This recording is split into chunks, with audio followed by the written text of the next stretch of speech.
Electrocast. Find a reason to be here that's bigger than you are. From the creators of Jesus Revolution. Something about that little girl. I think I'm supposed to help. Based on the inspiring true story. My name is Sharon. I'm good at plenty of things. Taking no for an answer ain't one. Find your purpose. Make a difference. You want to go on an adventure? Yeah. Ordinary Angels. Starring two-time Academy Award winner Hilary Swank and Alan Ritchson. Rated PG. Parental guidance suggested. In theaters now. Love is oneness, and that oneness is truth. And when we connect to this inner truth, everything opens for us, because we can let go of the grabbing, this forceful grabbing of like separation and believing in my separation. When I see unity, I am not confined to any narrative or any definition or any human vessel that tells me what truth is. I do not prescribe to any narrative of samsara, of moksha, anything. There is only oneness now.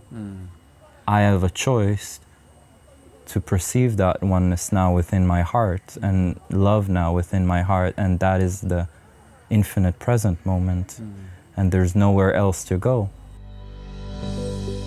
Welcome, beautiful souls, to Season 3 of the Cosmic Love Antenna with your host, Harrison Ma. I invite you on a mystical voyage from the intellect to the soul, delving deep into the mysteries of love's spiritual essence and its divine unfolding.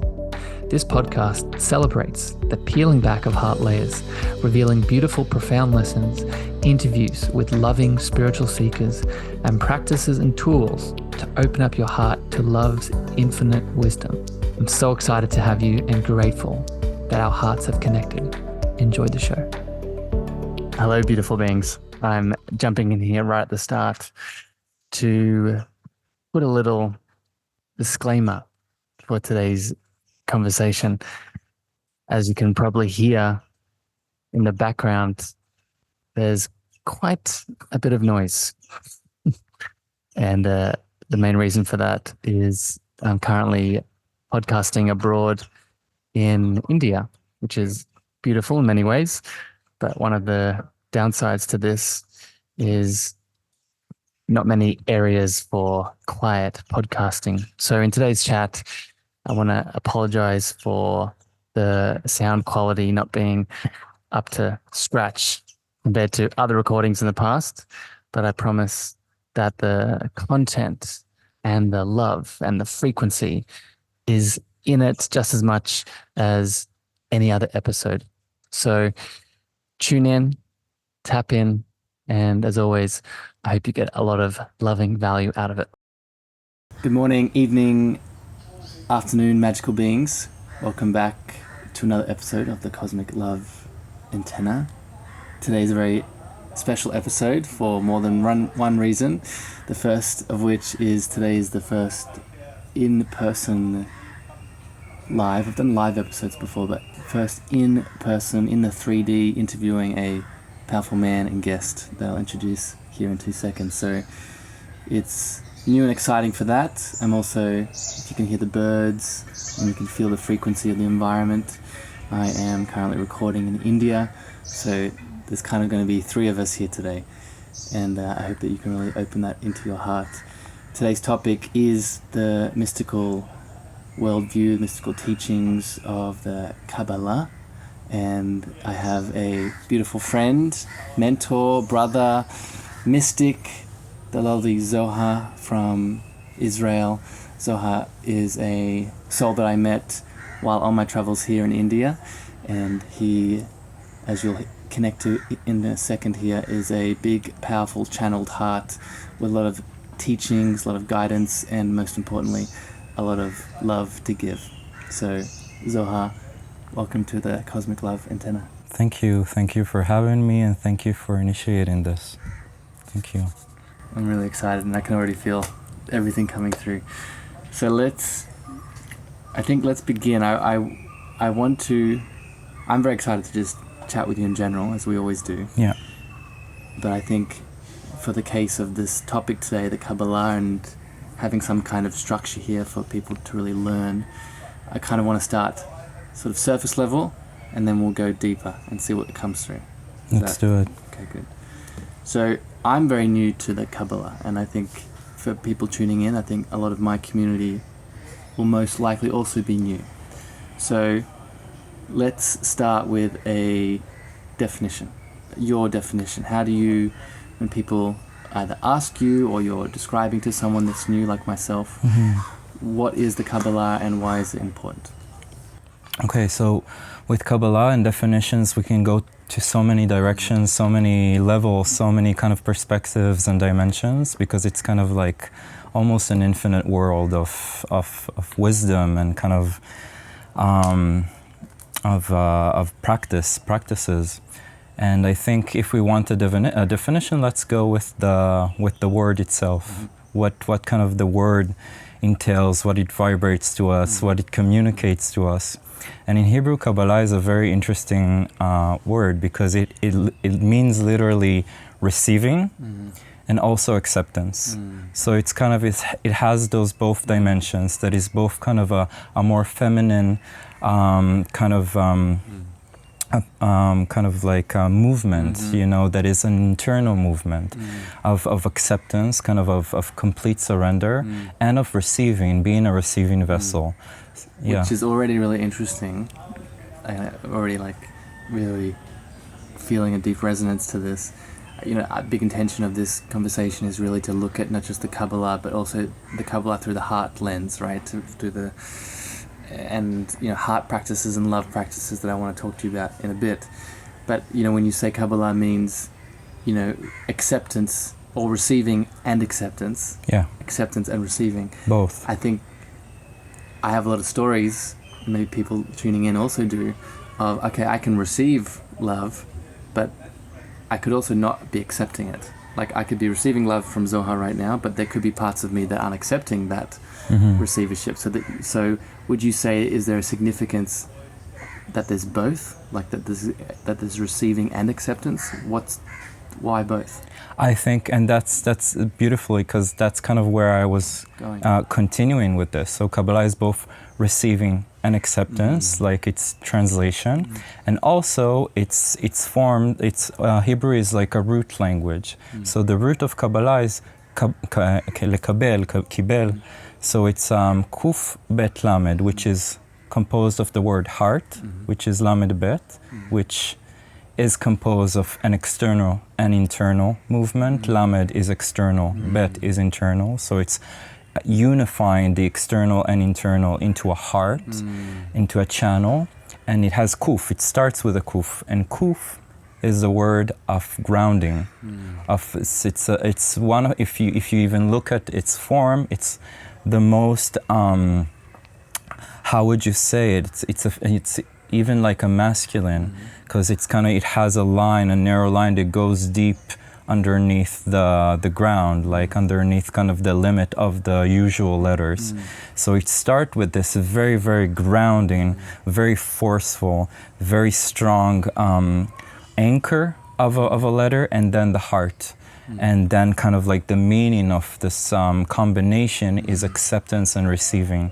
And why Kabbalah is, I would say, is a more feminine movement, because it's the wisdom of the interior realm of all. Be the creation, kind of like the plus minus 3D or materialistic creation, and the kind of spiritual worlds of emanation. Like it starts from kind of like a very, very pure kind of God awareness of perspectives, and from that kind of it opens into kind of the projections of the worlds, of the emanations.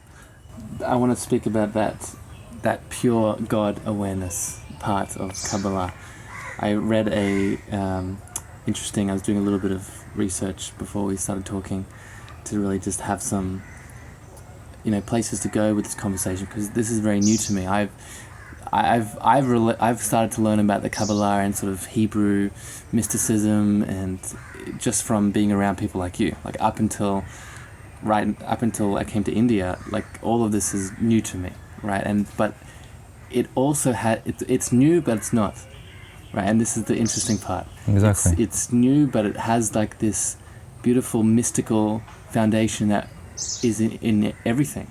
That it's in, like, no matter, like, mystical Christianity, mystical Islam, mystical Buddha, Hinduism, all of it. So I want to read you this, and I want to get your thoughts.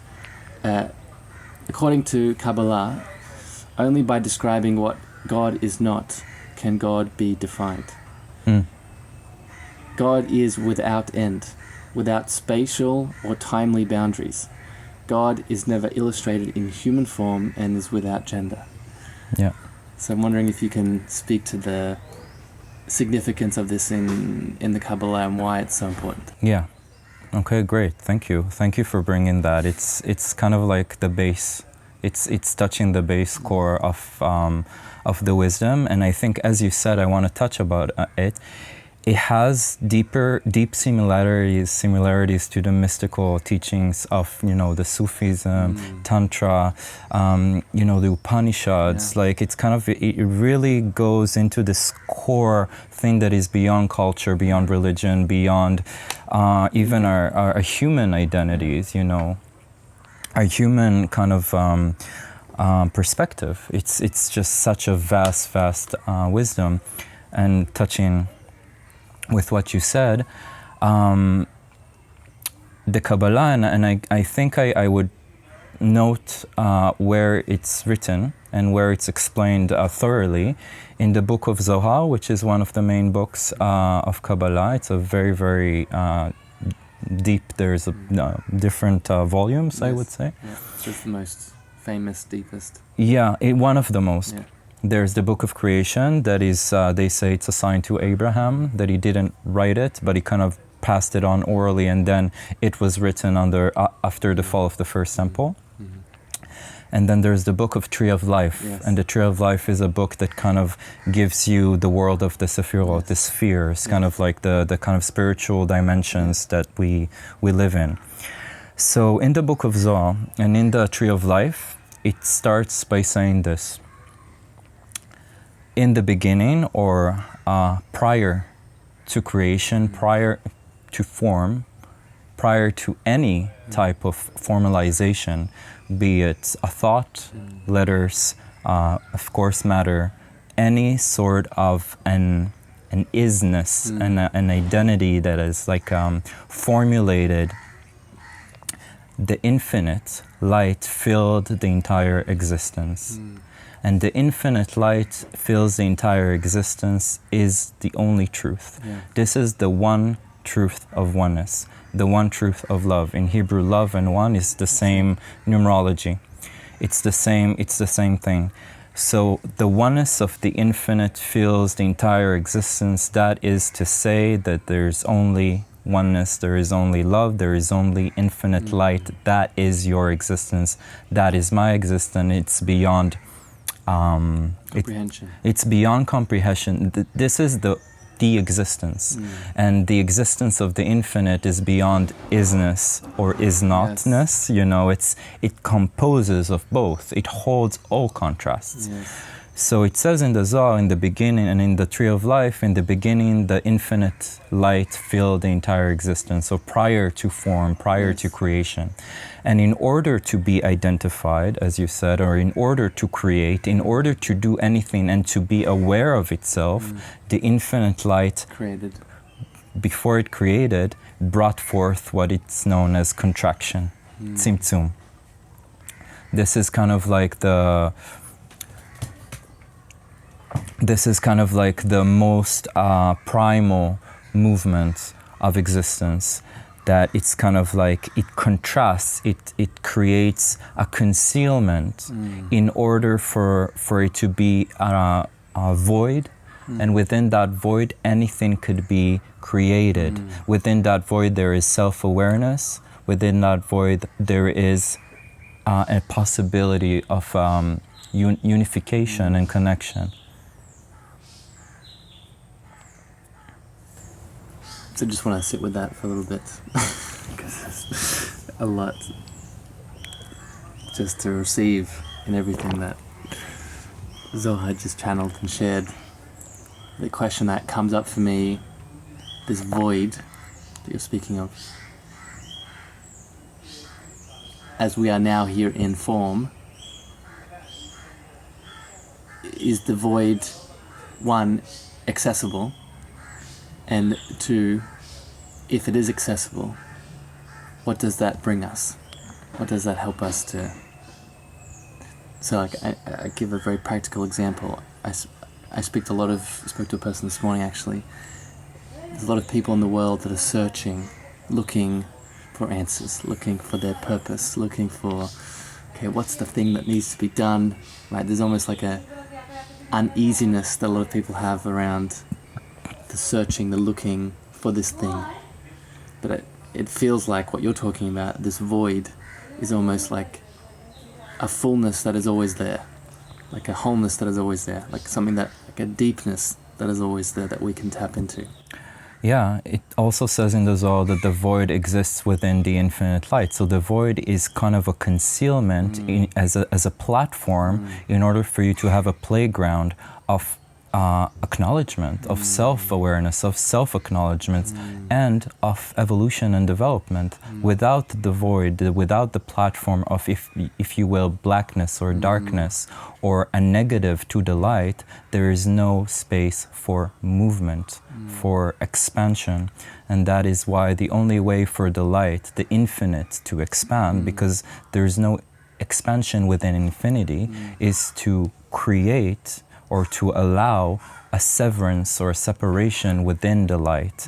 That severance is also can be considered as an illusion, but the illusion is not with this kind of a hidden malicious awareness to lie to you. No, this is your beautiful playground to self-recognize, to know who you are as infinite beings. As the unique soul expression that has that deepness of that infinity. Yeah.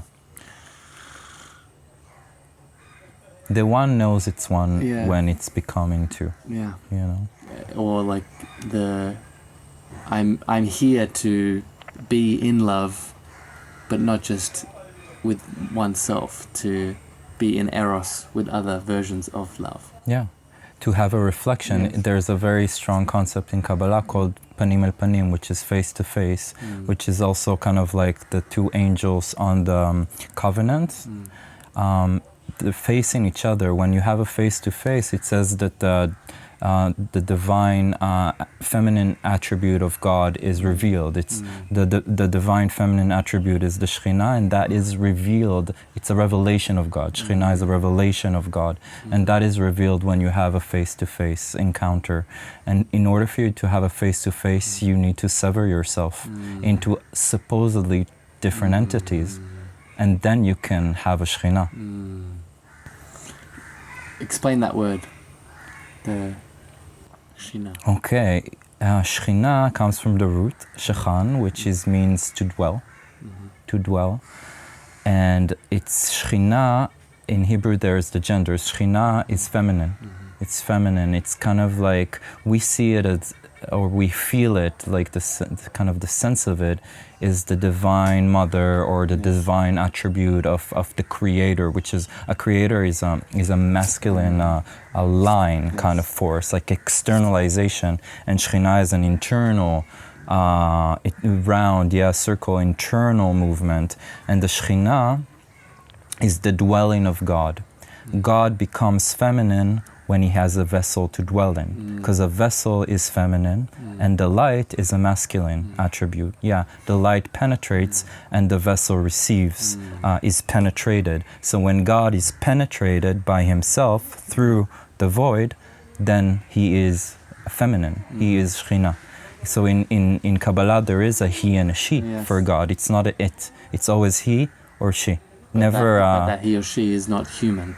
No, of course. That he or she is the divine masculine or the divine feminine. Yes. Which I think is a very important distinction, because I was going to bring this up before, I'm happy it's come back.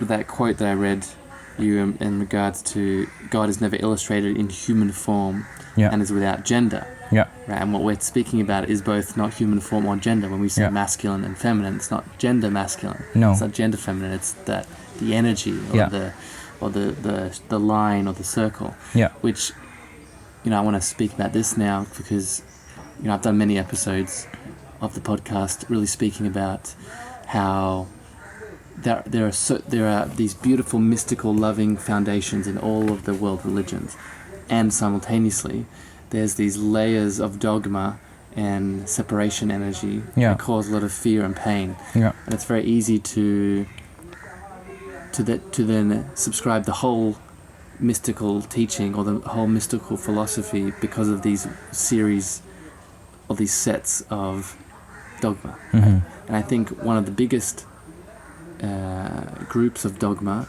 other than the illusion of separation, is that the higher power, that our God, that our divine inner light is in human form, right? Is something that I need to appease to and sacrifice to, and if not, then I'm not enough, that I can't be that which I appease to. Yeah. So I'm wondering what comes up for you around this, and I guess how does the Kabbalah really sort of soothe these illusions and help us come back to what the divine truth actually is? That's an amazing question. Thank you. Very deep. I think that naturally, human evolution, human progression, and human nature, because we're here kind of as supposedly separate entities trying to figure these things out, based on our perceived separation, we live in mode of survival and fear, trying to kind of protect, trying to build, trying to communicate our wills to each other. And the initial result of deep-rooted fear of one separation, it's the externalization of the divine, the externalization of the leadership, the externalization of the power that is beyond the ego, or that creates a collective ego, the externalization of it. But it's a beautiful and natural first movement to realize thyself, realize the one. Interesting. So the first movement is the externalization of God, and that is in our culture is perceived through personification. Jesus or Krishna or something that, or Buddha has a form, that has a name, that has an image that I can relate to as a human. And that is very, very basic to our human needs. The second, I think, movement that is happening, and after that I'm going to talk about the Kabbalah, because Kabbalah doesn't speak about either or, it's beyond. The second one, I think it holds our fear of the psyche, of ourselves, not just like the world, the realm, the external. It's the fear of the inner infinites, and that is called the fear of going crazy, or the fear of going beyond and lose your mind. When we cross that fear, when we go beyond that beautiful internal portal and do this internal shadow work of fearing this inner psyche, conflict, war, gates, whatever you want to call it, we find a divine element within. And that is kind of like when we can realize that we are one, because there's an ego, not necessarily death, but an ego cleansing and releasing the hold of itself from fear. It holds itself because it does not feel protected. When it can feel protected from the externalization of God as a personality, and then realizing that personality is you because all is one without a second, then you can go into the world of Kabbalah without going quote-unquote crazy. Because in Israel, in Judaism, it's a thing. Don't learn Kabbalah because you're going to go crazy. When I asked a rabbi like 12 years ago or something, or 10 years ago, that I told him that I want to study the Zohar, he said, oh, don't go near this book. There's a big fear of those realms and teachings, like there is in Tantra. I think I've spoken to you about this before, and I've spoken about it in the podcast a lot. That fear in itself creates something, right? Like even if the fear, well, I mean, I would say all fear is illusion, but let's make it more. Yeah. Let's say that we understand that fear is not real. Yeah. But the actual continual projection of it makes it real. Yeah. Right. So even if and we're saying that there is we can move through this craziness, but that thought form that is created, that this is something that's going to cause pain or challenge, is sort of layered on top, like the dogma in all the other religions are layered on top of all the mystical, loving foundations. Yeah. And it becomes real. Yeah. It becomes real for that new person that wants to actually learn and open. But then there's this almost entity-like structure that's sort of stopping the person from surrendering to the real truth of it all. Yeah, that is what you said is the blockage of the Shekhinah.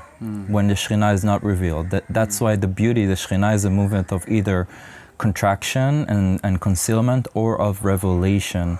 God dwells and is revealed when you allow yourself to release and cleanse yourself from those barriers and fears and walls. And I think the preservation of that fear that you talked about, or the dogma, is the preservation of an externalized God that can be taken form as a religion or a dogma or a human entity that can dominate. Once there is an internal movement towards within, realizing that all is one and you are a point of awareness within the infinite, which the Kabbalah speaks about, then you have a revelation of your feminine attribute. That's when the masculine and feminine come together. It's called a zivug. It's called kind of a unification. It's really like a flesh-to-flesh kind of thing of God and of the Creator and the Shekhinah are which is one, of course, are unifying, and then there is a revelation within one's heart. Yes. Yeah. Oh, it's a beautiful image. When I am sort of coaching and teaching people around twin flames, I try and support the remembering that twin flame is not external, right? We can find reflections of the twin flame in people that would come into our lives, but the deepest twin flame will always be the heart of God that lives inside of us. And that heart of God is, I like to have the image of a heart, and it's split through the middle, the right being that masculine and the left being that feminine, coming together in wholeness, like you're saying, to create that full heart of God together. Beautiful. That is like the Sephirot, the tree of life. It literally speaks about that. That's the Tiferet, that's the heart, Sephirah. So, beautiful segue. I want to speak now about the heart specifically, and what is in Kabbalah and the Zohar and these mystical teachings. What is the role of the heart in one's spiritual awakening journey? Why is it important? Is it spoken about? And let's dive into this. Okay, great.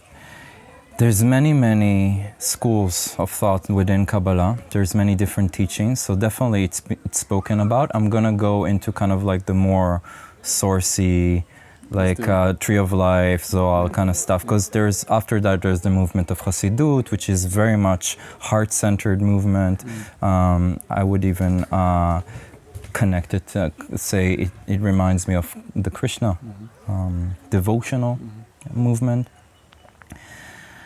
But in the Zohar and in the Tree of Life, the heart is talked about as a portal dimension that is within the realm of, or the system of the 10 Sephirot. It's not one portal, it's a part of like a stream of connectivities and connections, different doorways to different attributes of the divine. Which is interesting already, right? The heart being doorways to different attributes of the divine, right? Yeah. Especially in relation to our multi-dimensional nature, right? I've spoken a lot about on the shows and we have lots of connections to our multi-dimensional being, but the heart is like the main sort of like center point in which everything, like all the highways come out from. So that's an interesting point.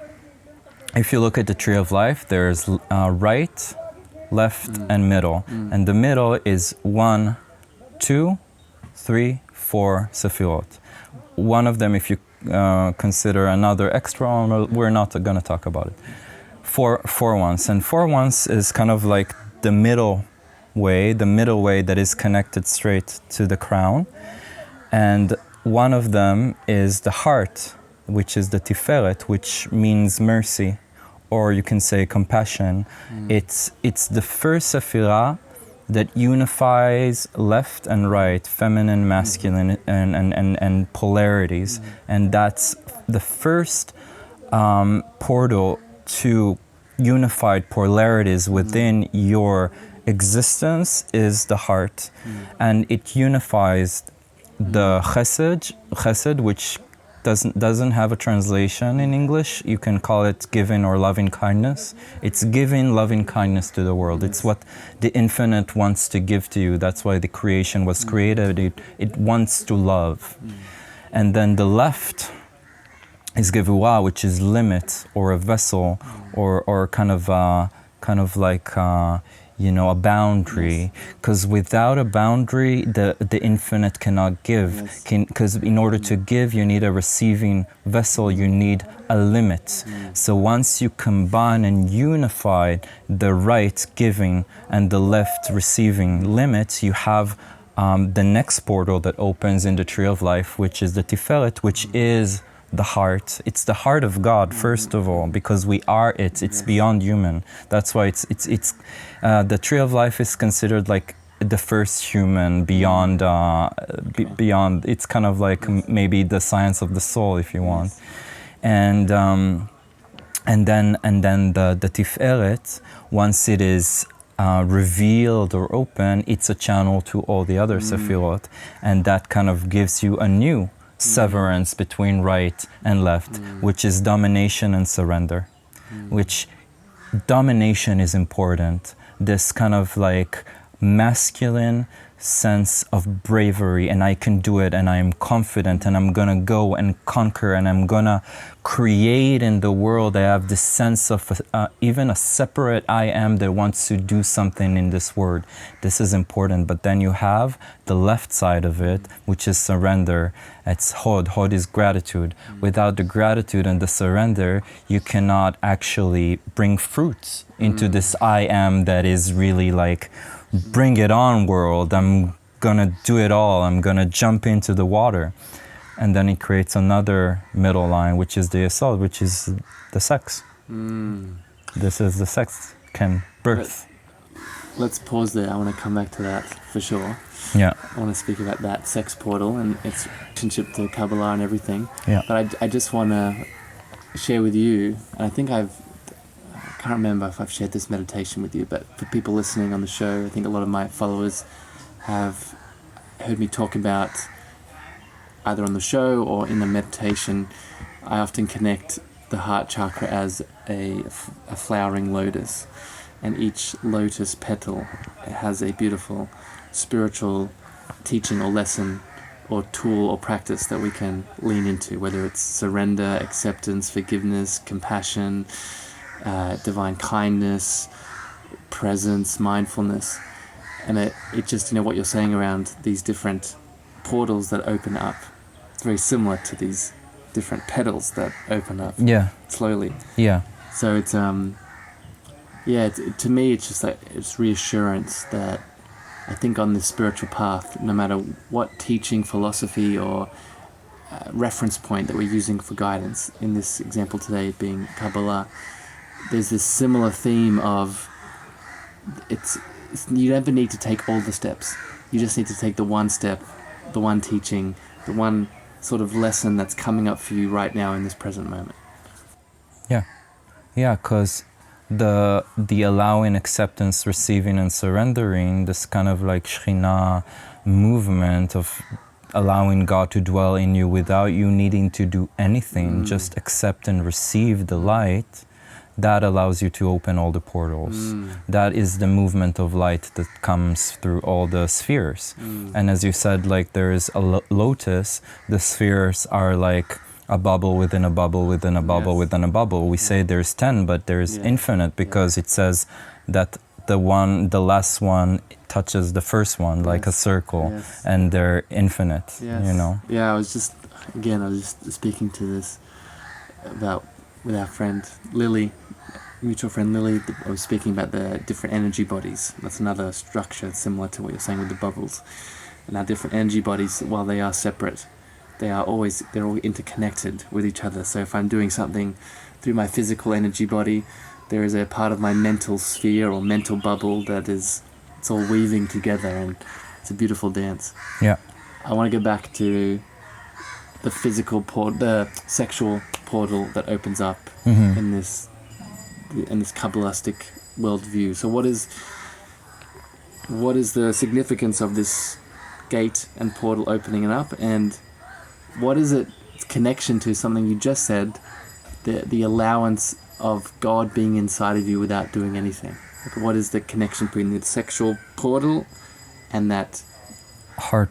Yeah, the heart and the dwelling of God within the heart. Yeah. So let's start with the first kind of middle line sephira, which is not yet a middle line because there's not yet a right and a left, which is the crown. It's like the channel within it through which the infinite can be finite, can be a sphere. And then through that, there's, as we said, that there's chokhmah, it's the wisdom, it's the blueprint or the axiom of code of the entire spiritual universe, multiverse, whatever you want to call it. Then you have the binah, which is kind of like the mirror reflection of that wisdom in order for that wisdom to have some sort of expression. Kind of brings it into form, into language, into anything. The binah is the left side of the brain also. And the chokhmah, wisdom, is the right side of the brain. It's called in the Kabbalah father and mother. Yes. Their unification creates dot, which is the awareness, the kind of the I am consciousness of the self. And then, as we said, there is the giving, the receiving, the tiferet, the heart, mercy or compassion. Then you have the domination, surrender, and then you reach the sex, which is called... Which is interesting, it's after domination and surrender. After domination and surrender. It's called, the sephira is called Yesod, which literally means foundation. It's the foundation of all. Also in the secret element, it's in the Hebrew, it's combined of the letter Yud, which is the holiest letter, you can say. It's like kind of a point in the Hebrew alphabet, the point of awareness. And then you have the word secret, Sod, Samech Vav Daled. So it's like a point of awareness into the secret. And that is the secret is concealed within the sex. And that is the foundation of all. And why is it a middle line? Because it unifies all the left and right supposedly polar movements and elements of divinity that wants to dance with each other.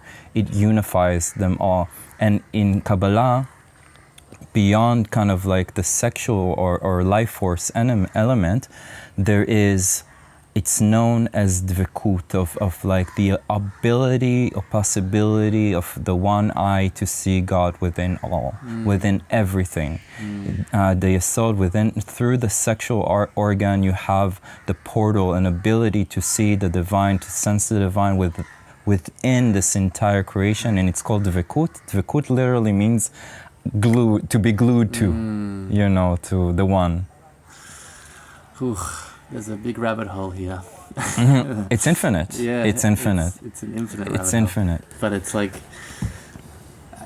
for me, what's coming up is, and again, this is such a big theme throughout my show, of the sexual reclamation back into spiritual, religious, mystical devotion. Yeah. Right? There's been such a separation between the two. Right? Yeah. And we could speak a whole other conversation around the agenda behind that separation, but I think it's very safe to say that it's a separation again of power, right? Because as you're saying, this sexual illumination and this sexual reconnection is the gateway to more divinity, is the gateway to more godliness, is the remembering of unity and unification through sex. So I guess I want to ask, is there a tantric version of the Kabbalah? So as we start to come back to this sexual portal gateway opening, Yeah. what teachings are around this? Like, how do we, from the Kabbalah lens, like, is it just an understanding of how powerful it is, or are there practices much like we would look at in Tantra, or like the the microcosmic orbit and the breath, and is there a Kabbalistic version of these kinds of teachings? Yeah, I mean, that's a great question. It's a question that takes my brain into many different directions. I think historically, the answer is yes. And historically, what is maybe not known, but more and more it is known now, and people write books about it, and there's a lot of research about it. The first Temple of Solomon was a temple that practiced tantric Hebrew mystical teachings, teachings. It's written in the writings of Solomon that can be found in Israel, in Tzfat. That's what I read.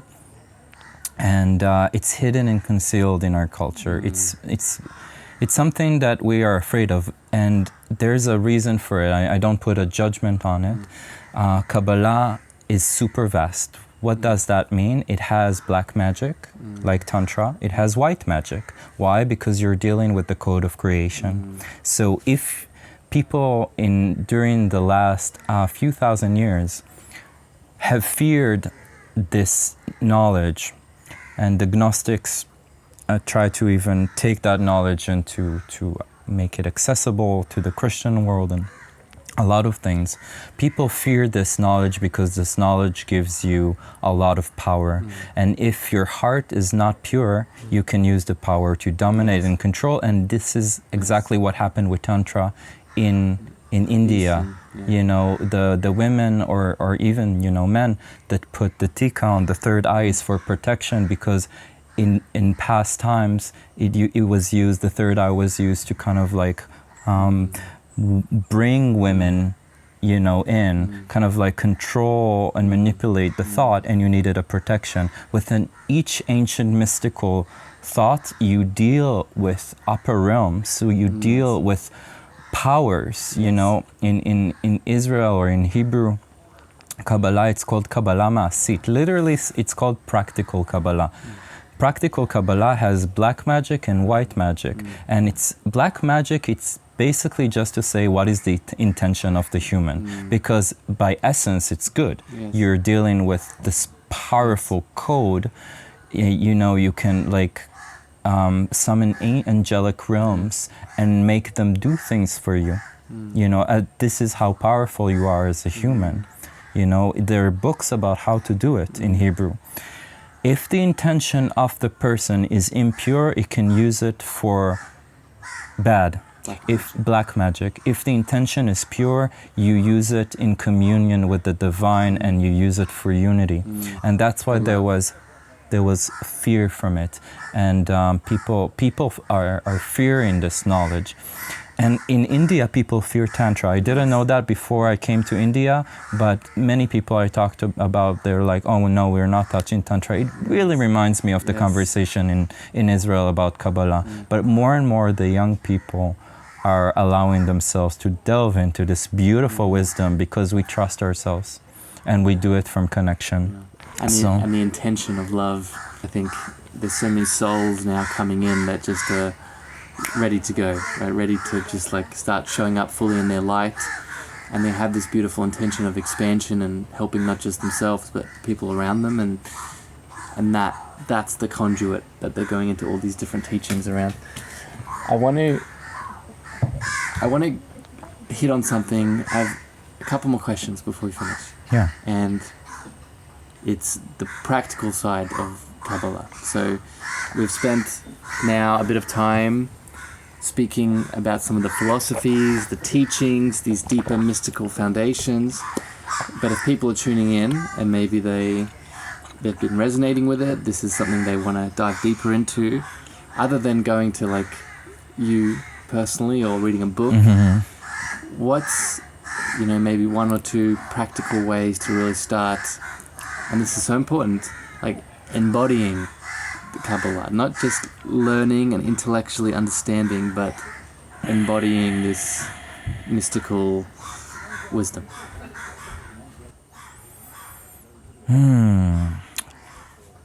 Again, many pathways. You say beyond learning. I do want to say that one of the strongest, powerful ways to immerse yourself in the practicality of it is through the Hebrew language. Because it's all about the codes. It's about, we call it tzilufot, it's connection of letters.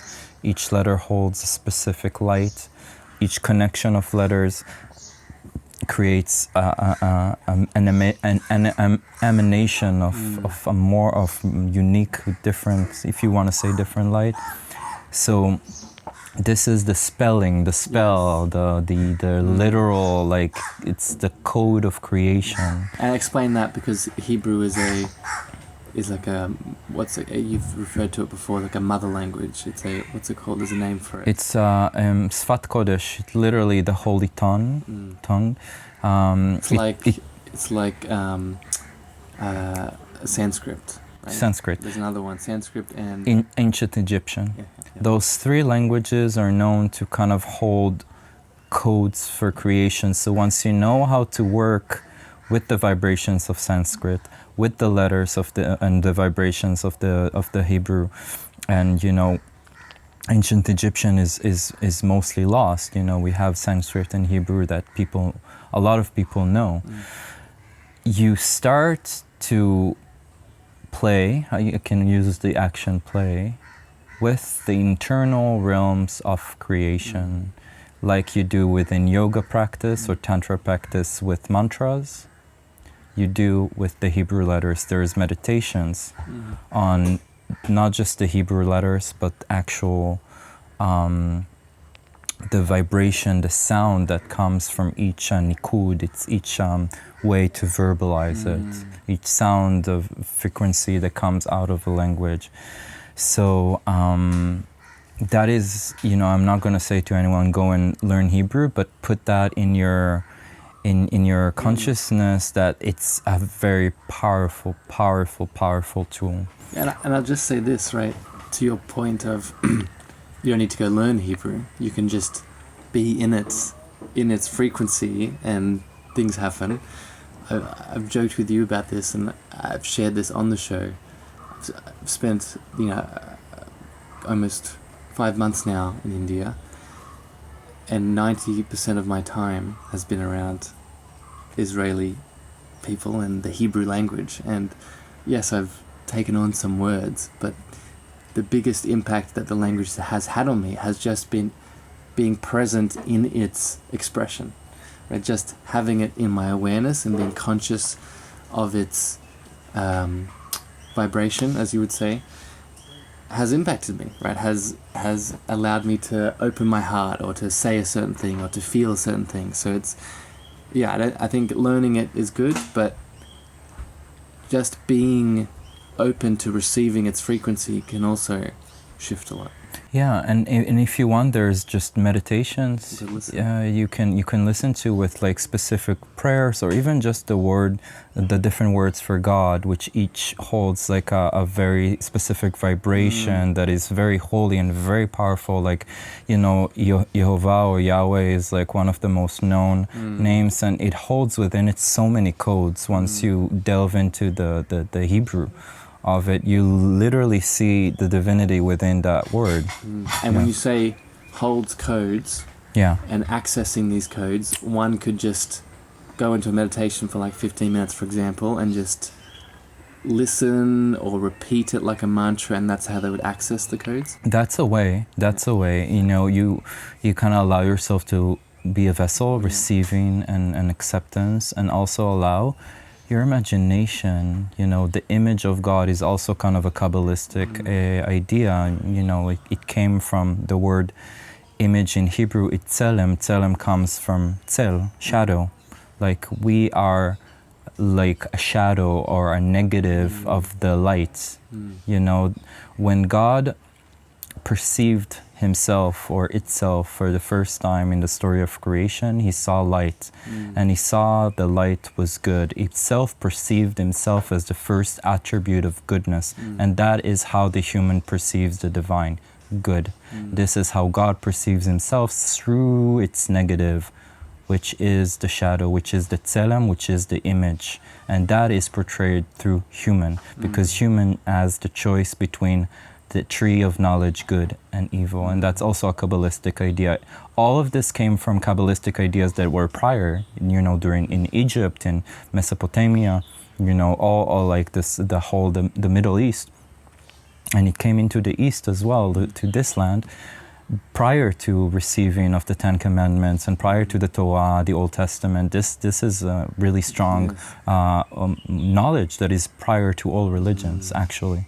So the tree of knowledge, good and evil, dualism, you have this beautiful middle line choice in your consciousness to perceive goodness, God, and evil, devil, if you want, and then to choose what do you want to emanate. Do you want to be good or you want to be evil? And none of those are a bad choice, because all choice is good, because choice is divinity. Your choice is your power. And we dance this beautiful dance in the tree of life between the left side and the right side to find the middle path through the heart, through the sex, you know, going to the crown and going to the last sphere, which is the Malchut, the kingdom. Jesus said the kingdom is within you.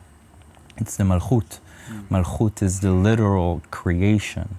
All of the universe is within you. Malchut is creation. It's the form or a physical creation, and it's a spiritual creation, because all emanates from a spiritual code, and then it vibrates to a sensory system. So, you know, that is kind of like knowing that we are, as humans, the negative of the light. You know, the light it says in the Kabbalah that a movement is being made in the upper realms, and it's directly and automatically shadowed or perceived in the lower realms. Nothing in the lower realms exists without the higher realms that give it a reflection and a projection. So we perceive evil or darkness as wars or densities. These are the ways for the infinite light to perceive himself as, if you will, good or love. Because love requires a negative or a non-love in order to love, to be love and realize what is love. Hold that thought on love. So I have really enjoyed this conversation, and it was as beautifully channeled and divine as I could ever expect it to be. So I'm really grateful for you in my life. I'm grateful for Thank you. The heart that you are, the teachings that you offer. If people tuning in want to find more information about you, they want to connect, they want to go maybe deeper into Kabbalah and all of the teachings that you channel, where can people find you? I know that you have a YouTube channel, for example. It's in Hebrew, the YouTube channel. There's a series. You should do English. I know. It's gonna happen. There's a web series I did called Chazaral HaMakor, which is, it literally means return to source, I mean, in Hebrew. 10 episodes. The last episodes is about the Sefirot, and all of these episodes are about consciousness, Kabbalah, all those things, and there's English subtitles within. So maybe you can put a link, because it's in Hebrew, the name of the channel. And then there's the teachings of the Zohar that I do on that channel, and there's an option for automatic translation in English. So if you want, I know it's not the best translation, but it's possible. And I'll just say this, until the English comes, for people tuning in, I know a lot of my listeners really enjoy, I've had this comment so many times now, like, just listening to these episodes with my voice, even if the topic resonates or not, there's a lot of value in just receiving the frequency. And Zohar and his work, whether you understand Hebrew or not, I think you will still receive a lot of the value in whether your mind understands the language or not. So I think put on captions, translate it if you need to, but also know that even if you just listen and receive without actually intellectually understanding the language, something will come through. Definitely. My last question, Zohar, is Yes. the path of this show is because a big part of my awakening has been connected to the remembering that my higher power, my higher consciousness, my God or the divine is this frequency of love that we've hit on Yeah. a lot in this chat. Yeah. So I'm wondering, in your personal experience, Yeah. how does Zohar define that love word? I think love is beyond definition, because a definition is a barrier, and when there's a barrier, there's no infinite, because there's some sort of a separation, a beautiful separation that allows for the one to know itself through finitude. But love, once we define it, and this is I think the reason why we're here, one of the main reasons, to give it a definition so it could be something. Love is unity and love is truth. I don't believe that there is an absolute truth out that is not just love and unity, which is the word for God, Yehovah. Yehovah is the Yahweh. 26 in numerology, in Hebrew numerology, Gematria. Love is 13, 1 is 13, combined is 26. And the name of God is composed of love and one.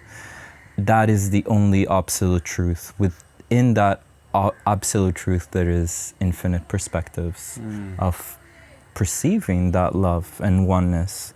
And that's the beauty of our unique journeys as souls, separate entities and unified entities perceived to be separate. So love is oneness, and that oneness is truth. And when we connect to this inner truth, everything opens for us, because we can let go of the grabbing, this forceful grabbing of separation and believing in my separation. When I see unity, I am not confined to any narrative or any definition or any human vessel that tells me what truth is.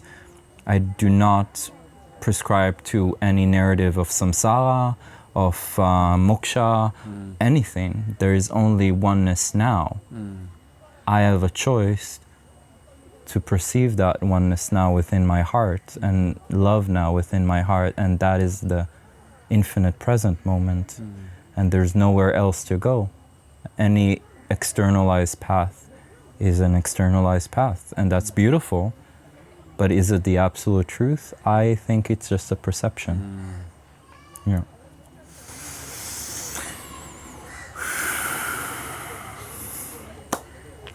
Thank you, Zohar, for your presence. Thank you. I love you very much. Me too. And this has been a beautiful first experience for me for doing live and in person. So I hope to do more. For everyone that's tuning in, I hope this episode brought you enlightenment, guidance, insight, love, or anything in between. If it did, please remember to share it out with a friend, a family member, or a lover. But regardless, until next time here on the show, we send you love, we send you light, and we'll see you again very soon. And thank you for listening. Bye, everyone. Bye-bye. Thank you for listening to the Cosmic Love Antenna with me, your host, Harrison. If you gained value or this episode hit your heart, please remember to share this out with a friend, a family member, or a lover.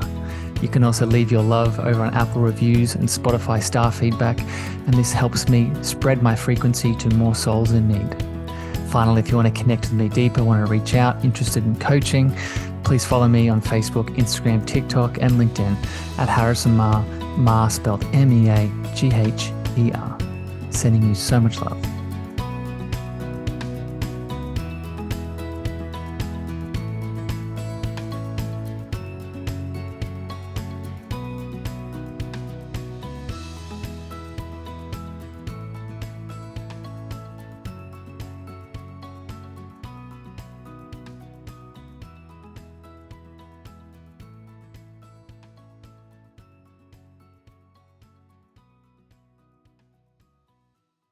Hi, I'm Leslie Cadet, host of her Extraordinary Life by Design podcast, where we celebrate women who are shaping their lives one extraordinary day at a time.